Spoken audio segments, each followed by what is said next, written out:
салом дӯстони гиромӣ, донишомӯзони арҷуманд, ҳаводорони забонҳои хориҷӣ. дарси 18 аст аз китоби интро.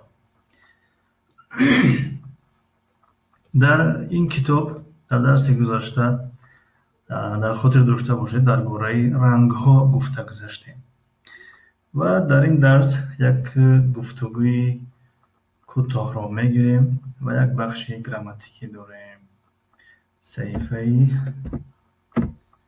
22 дар саҳифаи 23 ҳастем. касе ки ин китобро дошта бошад, саҳифаи 23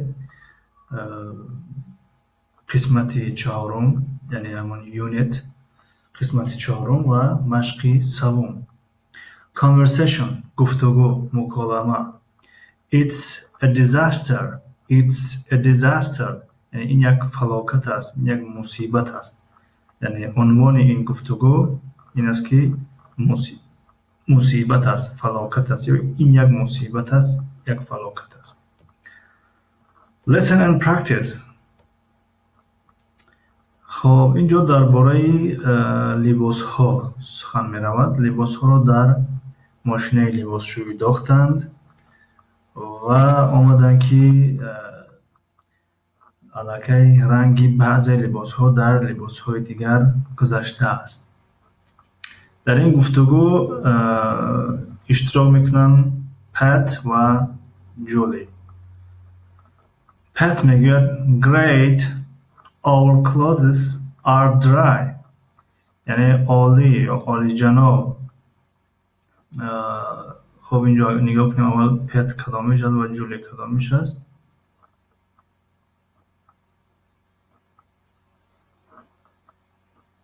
خب پت فکر میکنم انامین است، یعنی انامین زنی که نیمتنه‌ای یا به شکل دیگر یعنی یوبکا پوشیده است، انامین است.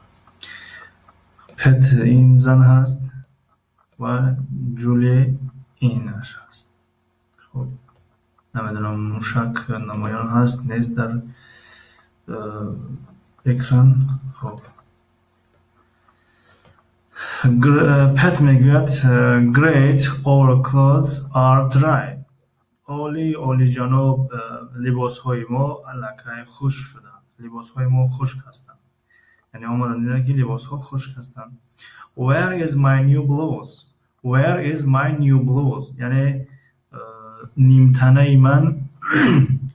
نیمتنه نوی من کجاست؟ بلوز در فرهنگ تاجیکی یعنی انگلیسی تاجیکی بلوز هم ترجمه شده است و نیمتنه هم ترجمه شده است و پیراهن نیز ترجمه شده است. یعنی بلوز پیراهن زنانه، نیمتنه زنانه. ان همین پیراهنی که در دست این زن میبینید ان همین رو بلوز میگوید. یعنی میگوید Where is my new blouse؟ نیمتنه من یا پیراهن نوی من کجاست؟ جولی میگوید What color is it؟ درسی گذاشته گرفته بودیم. یعنی رنگی وای. It همون لباس رو در نظر دارد. What color is it؟ رنگی وای چی رنگ است؟ یعنی چگونه رنگ است؟ It's white. یعنی وای سفید است. Here's a light blue blouse. Is it yours؟ یعنی میگوید اینجا است یک نیمتنه‌ای کبودی روشن. آیا این از آن توست؟ پت در جواب میگوید No, it's not mine. نه، وای از آن من نیست. کمتر ساکت میشود. سپس میگوید wait، یعنی منتظر باش، یک دقیقه، یک لحظه. It's mine، یعنی وای از آن من است. It's a disaster، این یک فلاکت است، این یک مصیبت است. خب این رو که وقتی میفهمد این جولی میگوید نه، all our clothes are light blue. یعنی همه لباس های ما کبودی روشن شدند. Here's the problem. اینجاست مشکل. اینجاست پرابلم. یعنی پرابلم و مشکل در اینجاست. It's these new blue jeans. یعنی این it's these new blue jeans. یعنی بله. یعنی این یعنی هم با it اشاره میکند و this به خاطر چیز this آورد به آن خاطر که یعنی جینز از دو پارچه عبارت است به آن خاطر در زبان انگلیسی شکل جمع میگیرد. It's these new blue jeans. یعنی این جنسی کبود است. جنسی نوی کبود یعنی. خب سوال میکنند whose jeans are they؟ یعنی این جنس یعنی این شیمی جنس از آن کیست؟ whose از آن کیست میشود؟ از آن کیست؟ از کیست؟ مال کیست؟ پس در جواب جولی میگوید they are mine.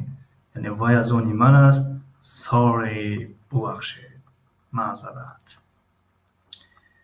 این بود گفتگوی درس امروزه. مشق چهارم رو میبینیم.